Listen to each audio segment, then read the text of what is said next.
But the run really wasn't that bad. I did 20 minutes of straight walking, and then I did 25 minutes of interval training. I'm at phase 1 of 75 hard is a 5-minute cold shower. 5-minute cold shower. You must be wondering, Dakota, why are you outside right now? Because your shower is not outside. Well, I decided that sometimes if I don't want to slowly deal with the treacherous pain of getting into a cold shower, that I would just, I already have goosebumps, I'm just thinking about it, that I would submerge my body in this freezing cold. I mean, it's not frozen, but it's not warm. It's not warm at all. Ugh. Here we go.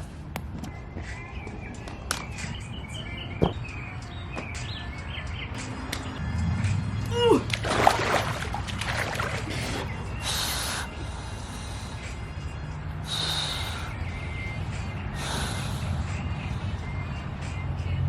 It's good. It's good. Oh, it's good. All right, the timer's going off, so this is what we're gonna do.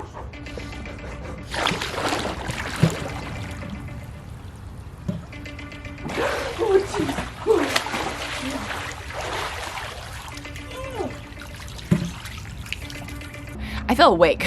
I don't know if it was a 45-minute walk, run, rock, or the 5-minute cold plunge. I will get a thermometer to test the chilliness factor of this junk, because you gotta know. I'm gonna go inside, I'm gonna dry up, I'm gonna get into some warm clothes. I'm gonna make some iced coffee, and then we're gonna get into my word for the day, into my daily devotional, and then get cracking. So that means so far today, I've already done my first 45-minute workout, my 5-minute cold plunge. I'm about to get into my 10 minutes of critical thinking, which I'm going to devote as my daily devotional time. And then I'm gonna go do my progress picture now, because I'm gonna totally forget about that silliest little thing. I'm already probably 1.5 liters down on the water, and we're gonna make a healthy breakfast because I'm meeting my macros. No fried food, no pork, no dairy. Right. Kind of like a lesser version of the Daniel fast.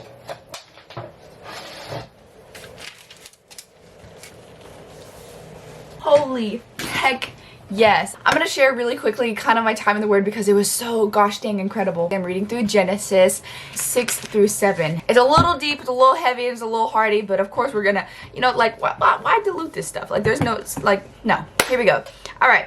In the beginning of time, God created the heavens, the earth, mankind, the animals, the trees, the birds, and the bees, and Adam and Eve.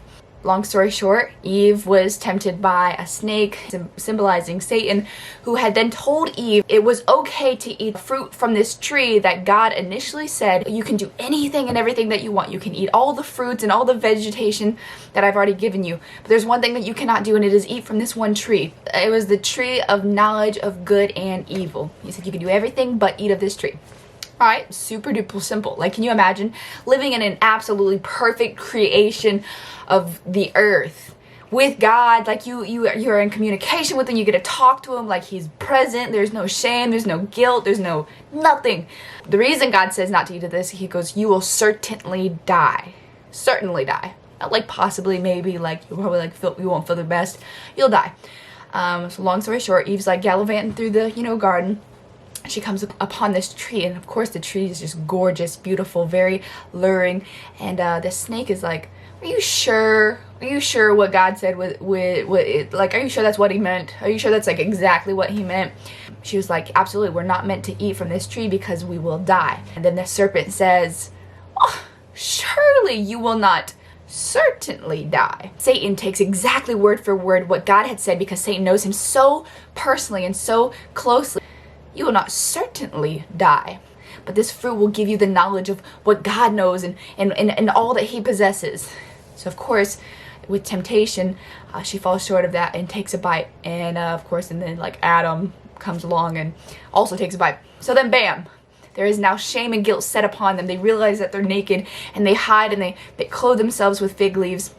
At that moment, sin entered the world, and from that moment, it was no longer a perfect place that God had created. And because Satan had completely just diluted the understanding of the word and made it more tempting and sinful. In Genesis 6, it's talking about the wickedness of the world now. And mind you, this is all before Jesus. The Bible says, "The Lord saw how great the wickedness of the human race had become and on the earth, and every inclination of every thought of human hearts was only evil at that time. The Lord regretted that he had made human beings on earth, and his heart was deeply troubled.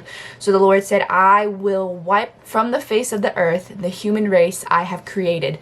Now, obviously, this story goes into the next story of the Bible, which is Noah and the ark, which is where God had flooded the earth so we could try it again and start new. But by this point, Jesus hasn't even been mentioned. There's no Messiah coming because God had tried to create what he wanted to, but because sin and death and temptation had separated the beautiful depiction of a perfect place of heaven on earth that he intended. I have such a newfound appreciation for the grace and mercy of God that he had sent his son. Because he loved us so much, he gave. So meaning that the ultimate love means to give.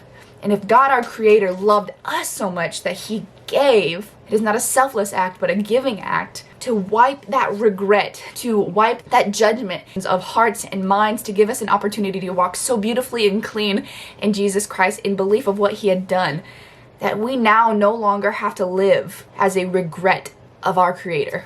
That was so beautiful for me. Day one is going strong. Very shortly, I'm going to be getting ready to go to my job. And then I have legs tonight. But so far, I'm feeling pretty good. Not bad at all. I downloaded the 75 Days Hard app on my phone just so I can kind of keep track of the checklist of what I have to do.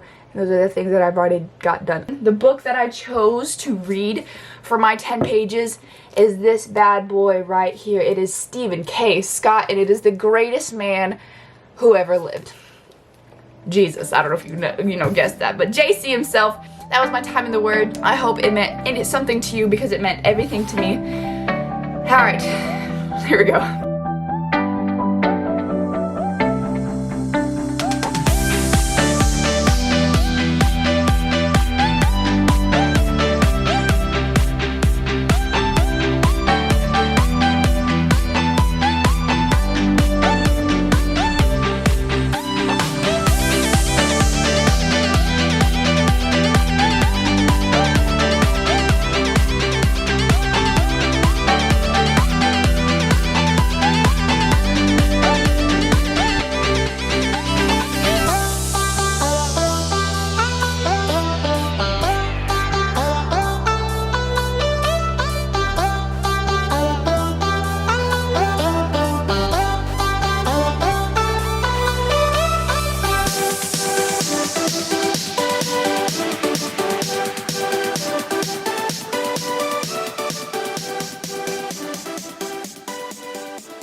I got off from work at 6 o'clock, and guess what time it is?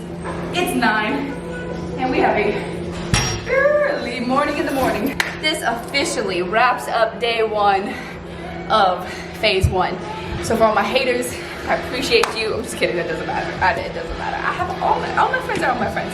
Regardless, I hope this is encouraging to you one way or another. Thank you so much for tuning along. It's Krazy Kota. You're killing it. Wait, I'll catch you at the house. So this doesn't look like nighttime, nor does it look like the outro of the video that you just finished watching because it's not technically time-wise correct. What you have just witnessed was my vlog and my walkthrough of 75 Days Hard Phase 1. The next vlog that I will be putting up will be Phase 2 of 75 Days Hard. I have a couple videos that I have queued up and ready to upload, but if I don't get them out for my sake, then I'm gonna keep making excuses of, like, I don't know, it's been a month since I finished editing these videos, so I'm not gonna update them, or I'm not gonna upload them, or I'm not gonna finish up. Yeah, exactly. So basically, excuses sound best to those who make them, so I'm gonna stop making them because I keep convincing myself they're good enough, and it's kind of messing up the mojo. There's no other reason why I have not uploaded besides myself. And if I don't say that, then you guys are just gonna assume.